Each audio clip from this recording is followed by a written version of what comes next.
It's official. The New York Jets star cornerback duo of DJ Reed and Sauce Gardner have accepted that this is a lost season while giving bleak comments on the New York Jets, putting their future into question. Meanwhile, Jeff Ulbrich walks around like everything's all fine and dandy, and we're going to break it all down. What's up, guys? Welcome back to Jets Digest. It's Chris here. If you guys like the content, make sure to subscribe, but we're going to jump right into things. No subscriber graphic needed for this video. Yes, Matt is not here. He's left the channel. I'm just kidding.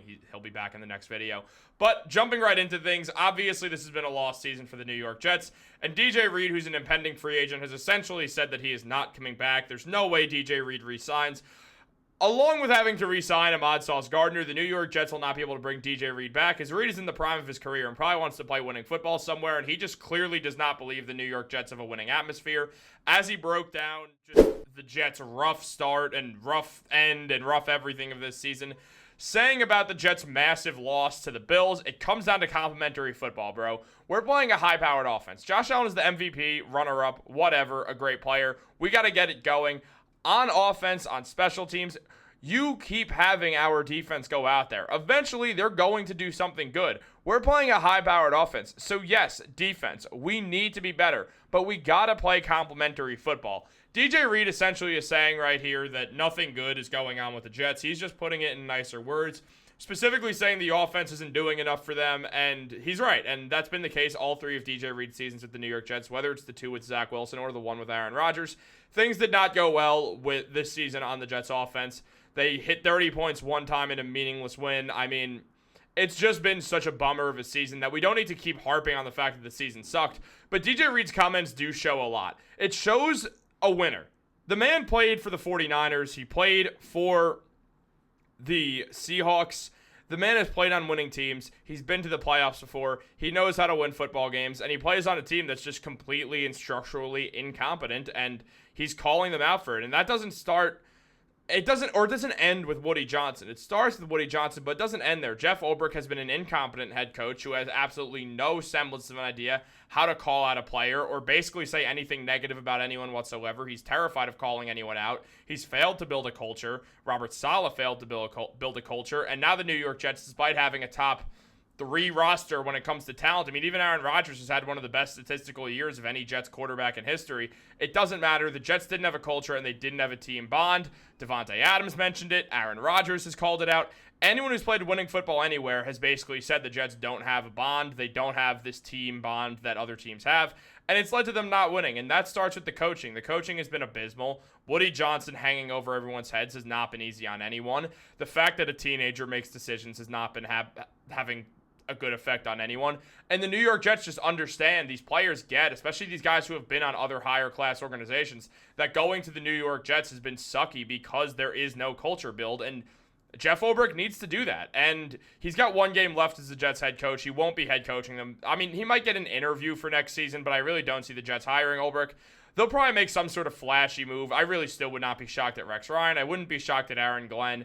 Either of those guys could very well end up being the Jets head coach. Ron Rivera is an option, and we will talk about Ron Rivera and Rex Ryan as they will be getting interviews. It's already confirmed, but we'll talk about that at a later date. Right now, talking about the Jets' key defenders, they're going to lose DJ Reed. There's nothing you can do about it. DJ Reed's a free agent. He's going to leave because you got to pay Sauce, as I said, and you also just understand DJ's going to want to play winning football, and you could tell by all these comments that he doesn't feel like the Jets are playing winning football, and he's right. I mean, he's saying the frustration just creeped in because even though we had a bad record, we still got to go out there and put stuff on tape that's good, and the fact that we're not is very frustrating. Going out like that is unacceptable. To be down 40-0, that's embarrassing. Point blank, period. I won't speak on being asked about a lack of effort because why? There was clearly a lack of effort. The Jets have not had effort. They understand that this is a lost season, and the guys who are coming back to the Jets know who they are. Quinnen Williams is certainly going to be a Jet next year. Quincy Williams, almost certainly going to be a Jet next year. Breece Hall will probably be a Jet. Braylon Allen, certain Jet. Sauce Gardner, certainly on the Jets next season. You have a few guys you guarantee are going to be on the Jets. Notice how I left out Garrett Wilson.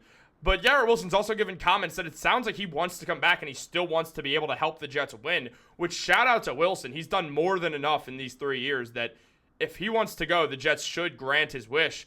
But where the Jets stand now, DJ Reed understands that he's not coming back, but it doesn't change the fact that he spent 3 years of his life and 3 years of his career with the New York Jets, and he wanted to make them a winner. And DJ Reed did everything he could. When he signed to the New York Jets, he said, I'm a cornerback 1, bro. Look at my tape.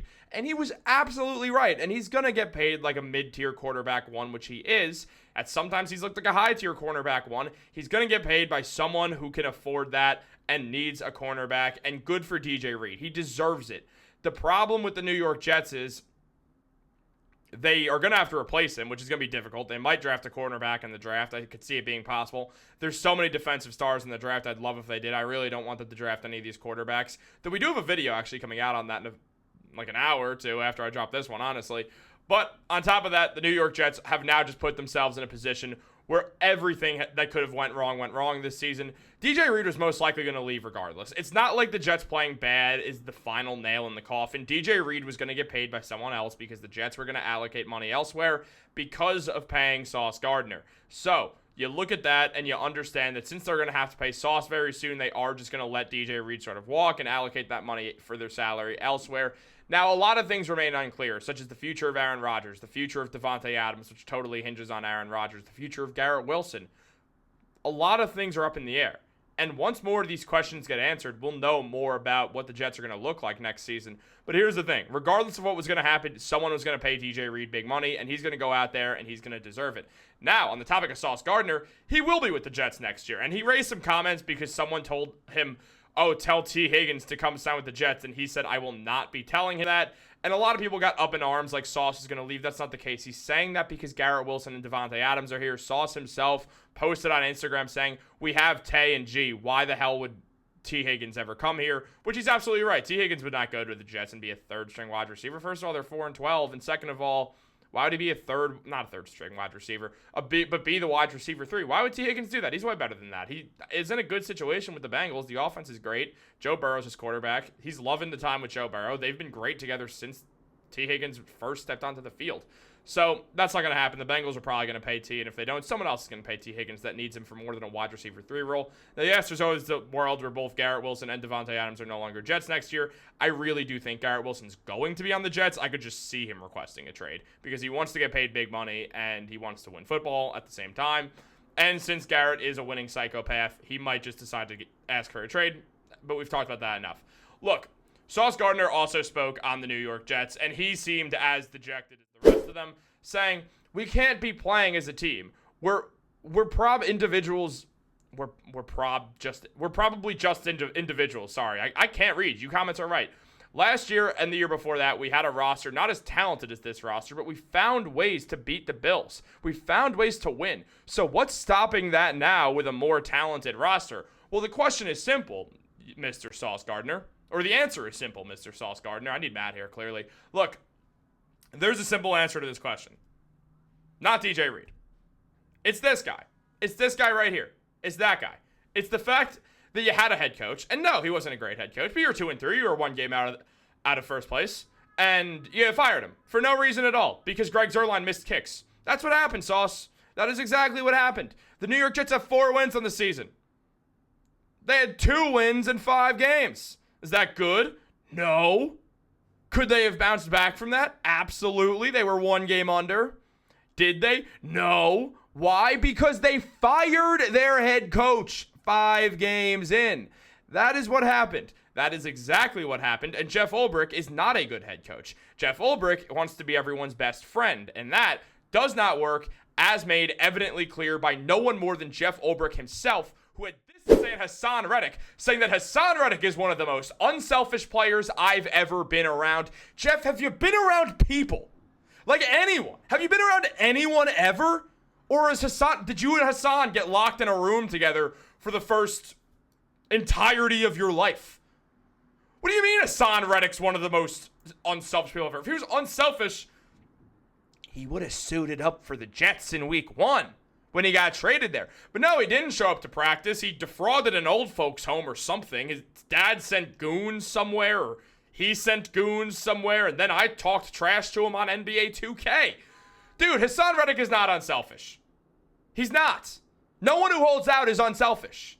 Le'Veon Bell was not being unselfish when he held out for his own contract on a good Steelers team that had Big Ben and Antonio Brown. That wasn't selfless of Le'Veon Bell. He wasn't some hero for the fans or anyone. No, he held out after being the best running back in the NFL to take a big contract, not as big of the one that he was looking for, but still take a big contract from a New York Jets team that was absolutely abysmal, shot Le'Veon in the foot, not to mention Le'Veon had already been used so heavily because he was both a running and receiving back for the Steelers that he didn't even work out. He lost a year of his prime, never came back the same, ended up on the Chiefs for 3 minutes, and then now he's out of the NFL.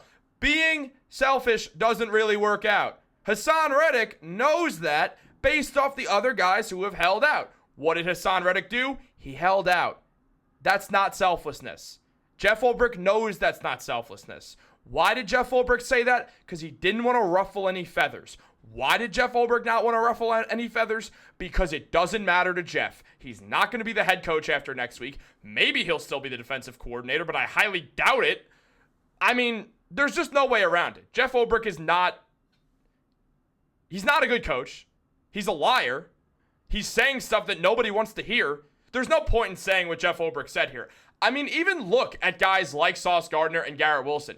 Their numbers have not been as good this year as they were years prior. This has been DJ Reed's, Sauce Gardner and Garrett Wilson. DJ Reed and Sauce Gardner. Sorry, guys. DJ Reed, fine year. First year as a Jet where he didn't get an interception unless he gets one next game.